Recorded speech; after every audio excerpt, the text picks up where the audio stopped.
et après. Votre vie, ou plutôt votre existence, est-elle une suite indéfinie de et après?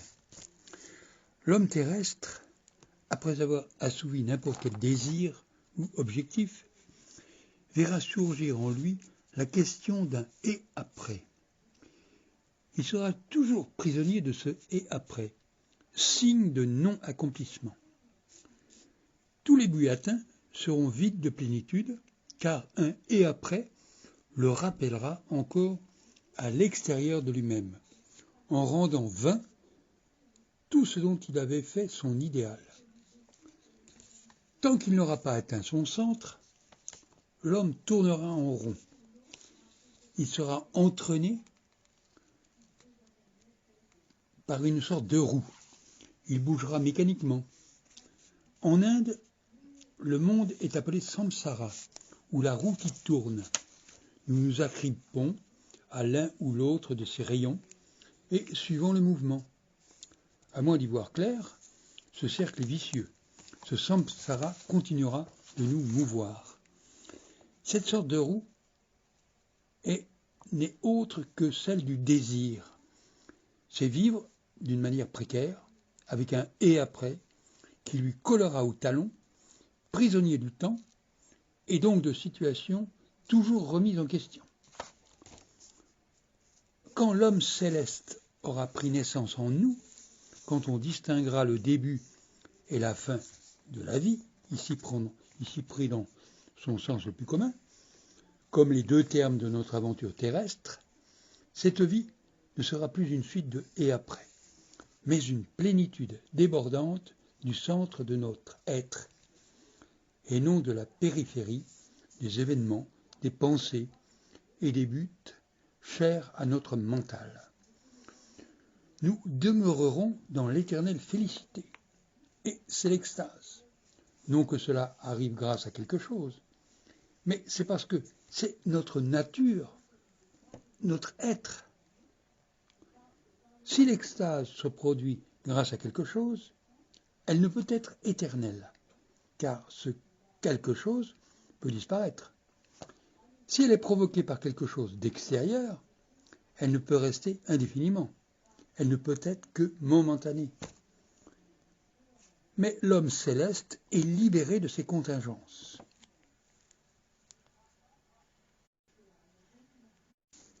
Nous ne pouvons connaître en permanence, éternellement, intemporellement l'extase et le bonheur absolu que si nous arrivons à les réaliser comme étant notre propre être.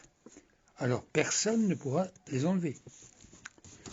En Grèce vécut un sage Diogène qui avait tout quitté, mais pas dans le but d'obtenir quelque chose en échange. Se priver sur terre pour avoir une place de choix au paradis, s'abstenir des plaisirs charnels en vue de mériter des délices spirituels n'est pas du renoncement, mais du troc, du commerce. Donc Diogène avait tourné le dos à tout ce que les hommes convoitent pour savoir si, dans le dénuement, un sens quelconque surnagerait. Si oui, si l'homme avait une valeur par-delà ses réalisations et ses acquisitions, il échapperait à la mort, car celle-ci ne détruit que le corps et ses possessions. Diogène n'avait conservé qu'un seul objet, un bol en bois. Un jour, il vit un jeune garçon boire dans le creux de sa main. Il jeta le bol, déclarant « Suis-je moins apte qu'un enfant ?»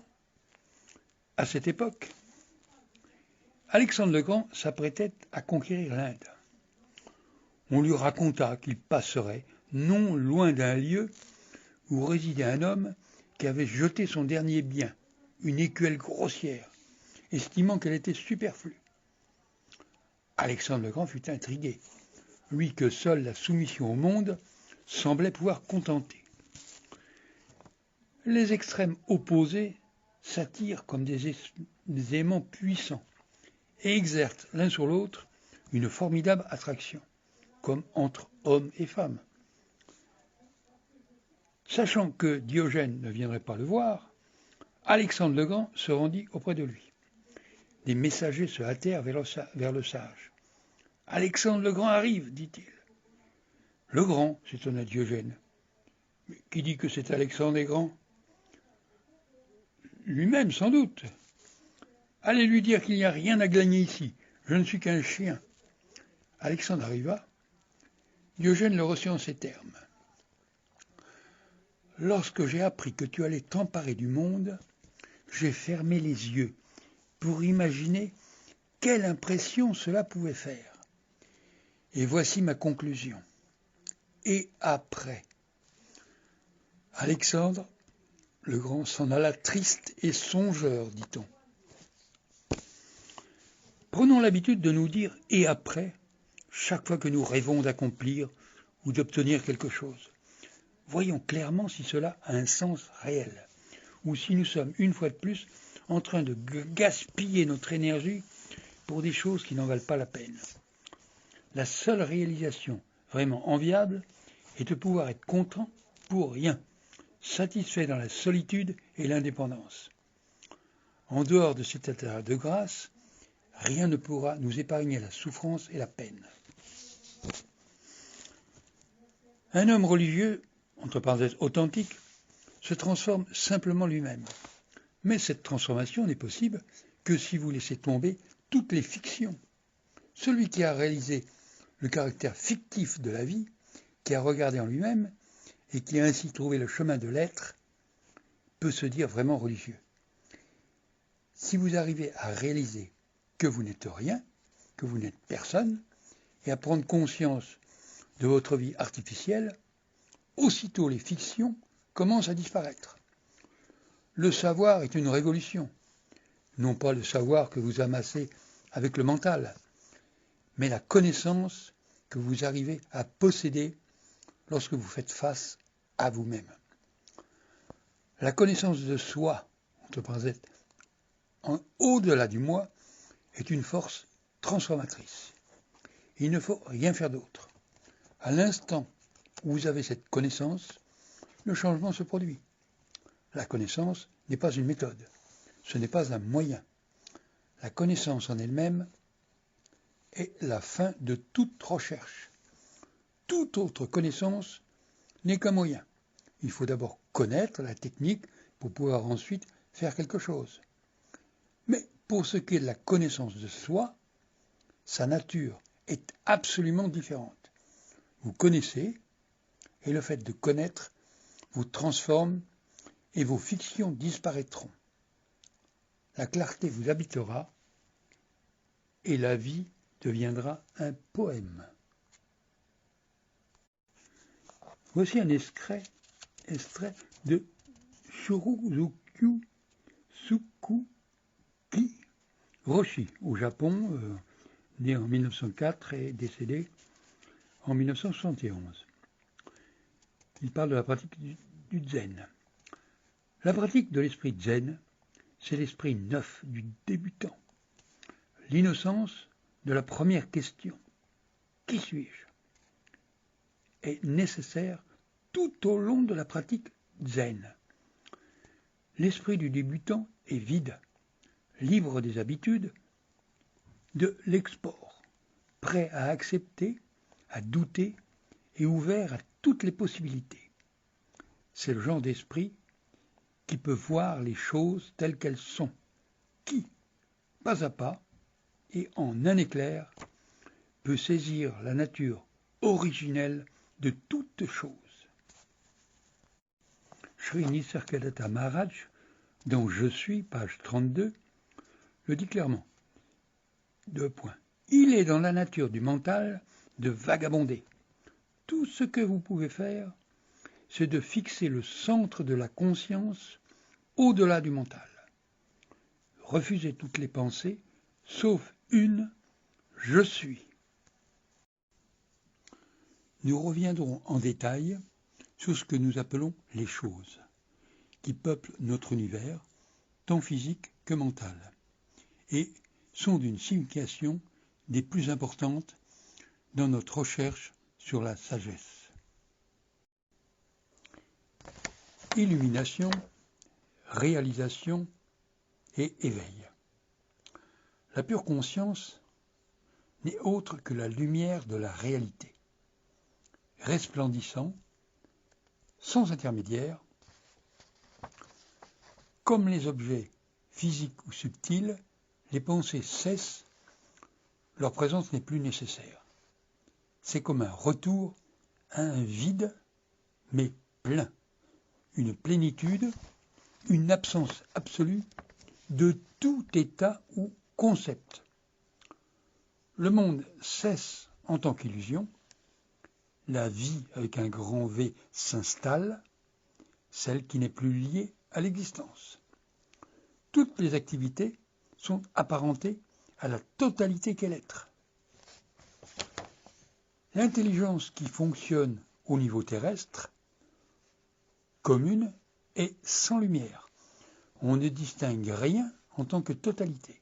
Et nous sommes au niveau objectal, état contraignant et insatisfaisant, car c'est l'ego qui l'éclaire. L'état de rêve laisse percevoir un état lumineux en dehors du monde objectal habituel. Tout devient interne.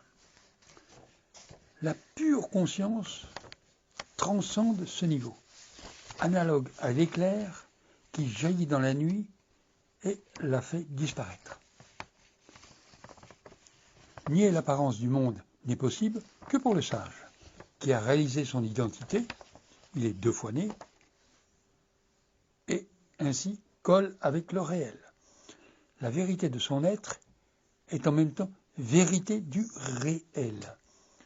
Comme l'objet a besoin de la lumière pour être perçu, sans lumière, on ne perçoit rien, la vérité se confond ici avec la lumière. Le désir, qui faisait dévier notre recherche de vérité intérieure, en nous polarisant à l'extérieur de notre être, disparaît, comme l'obscurité de la nuit au lever du soleil. La naissance ne fut qu'une autre auto-limitation de la conscience, et comme nous l'avons vu, vivre, c'est se défaire, supprimer toute auto-limitation. La vraie naissance sera immersion dans la non-auto-limitation, atteindre ainsi l'éveil, où les 3 états de conscience communs sont abolis. Vivre est toujours l'émergence de nouveautés qu'il faut interpréter et relier au tout. L'existence, dans son sens ordinaire, peut se nommer existence corporelle, qui n'est qu'une accumulation du passé, et ainsi s'oppose à la conscience. Dans l'illumination, il y a cessation de toute relation avec les actes du passé. Notre agir est libre, car directement relié à la pure conscience.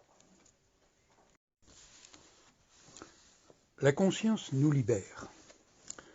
La conscience a toujours 2 sortes d'expressions dans le monde de la dualité, qui est le monde de la division dans lequel nous vivons, c'est-à-dire 2 possibilités, un plus ou un moins.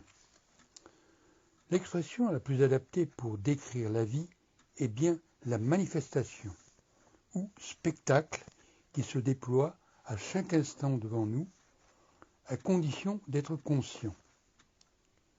Évidemment, on ne peut pas être conscient sans ce fond d'être, qui est notre essence, mais au niveau déterminant, en tant qu'être, la conscience est le couronnement de l'être.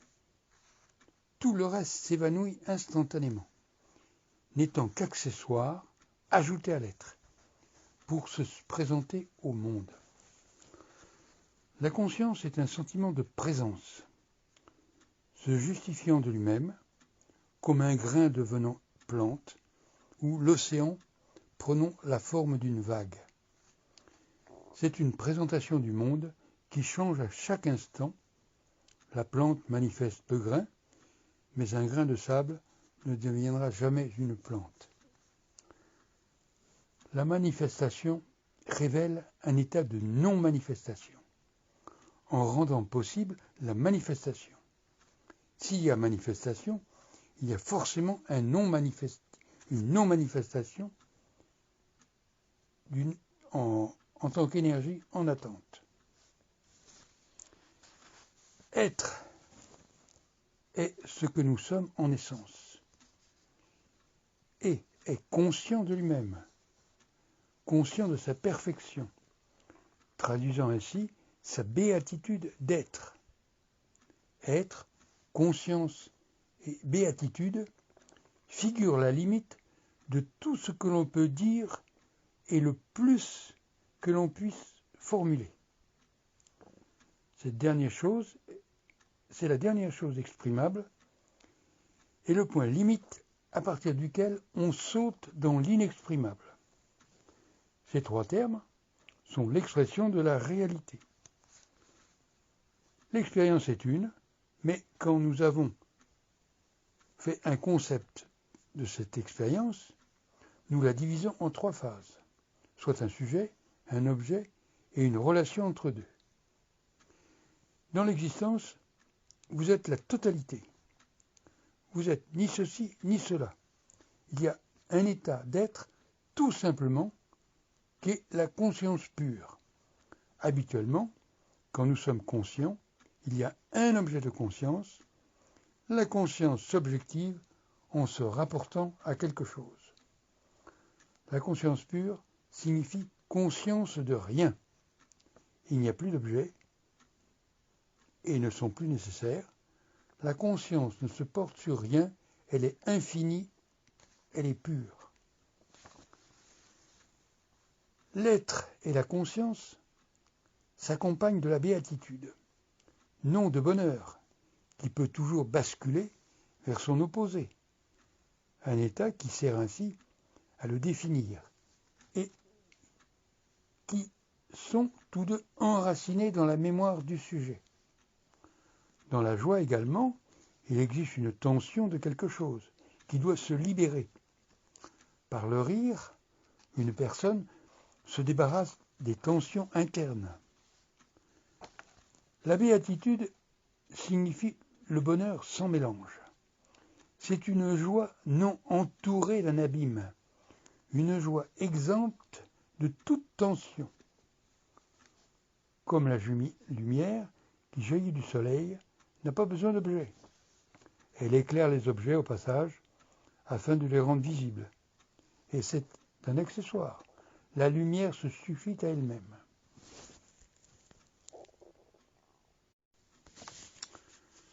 Dans la doctrine de la non-dualité, ou védantique, le ternaire être, conscience, béatitude ou félicité sont ainsi exposés comme les facettes à la fois divines et créaturielles de la totalité ou de l'unité.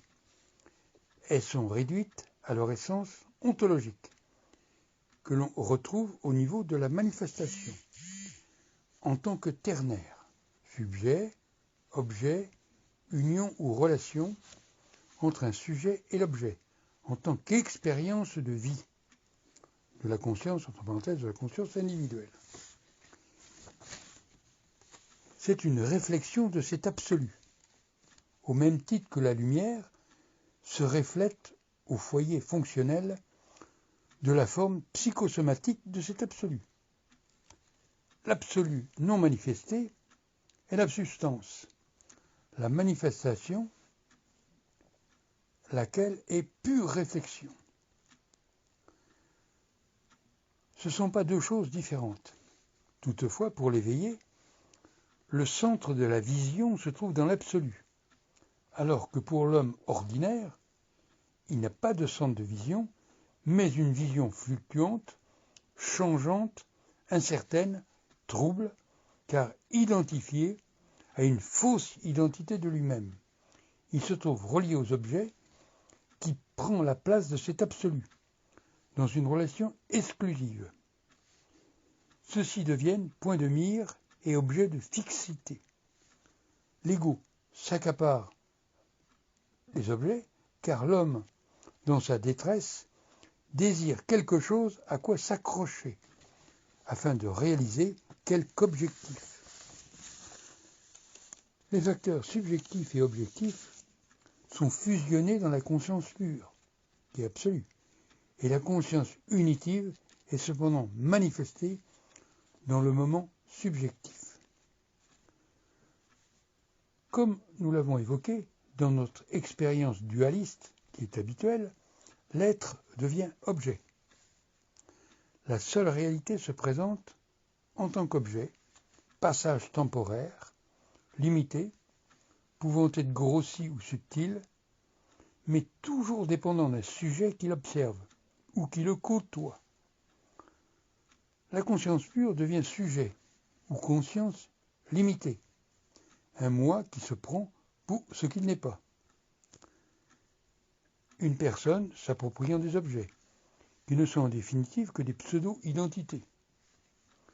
Chaque fois qu'un individu pense ou agit à partir de cette auto-identification, ce dernier, pour autant dire, commet le péché originel qui est de transformer la subjectivité pure en un objet qui lui est de conditions limitées. Aucun objet ne possède une existence en propre. Par conséquent, un objet que nous sommes devenus, entre parenthèses, ne peut s'éveiller du rêve vivant que nous avons provoqué. Une fois cela saisi, il faut faire volte-face et trouver ce que l'on était à l'origine, que l'on est toujours en arrière-plan, avant que ne surgisse la conscience conditionnée, qui est individuelle. À ce stade, survient l'éveil, où l'on n'est plus prisonnier des objets et de la conscience conditionnée, ou état impossible à qualifier de potentialité totale antérieure à l'apparition de la conscience. Dans la conscience, cet état, quelque nom que l'on trouve, ne peut être qu'un concept. En conclusion, la conscience se présente à nous en tant qu'objet. La conscience en tant que telle est une contrepartie subtile de la matière. La conscience et la matière sont les deux aspects actifs et passifs de l'être pur qui se situent dans les deux et au-delà des deux. L'absolu non manifesté est toujours ce que nous sommes, et le monde manifesté est ce qu'il nous semble être, en tant qu'objet séparé. C'est ainsi que je dis parle Nisargadatta Maharaj dans page 509 de Je suis. La relation entre objet et sujet, c'est le monde vivant qui nous préoccupe. C'est l'union du vécu par le mental, soit pour nous aliéner, soit pour nous libérer avec la souffrance inhérente à cette condition limitée, apparaissant heureuse ou malheureuse selon les circonstances. Chaque objet est interprété différemment selon son sujet.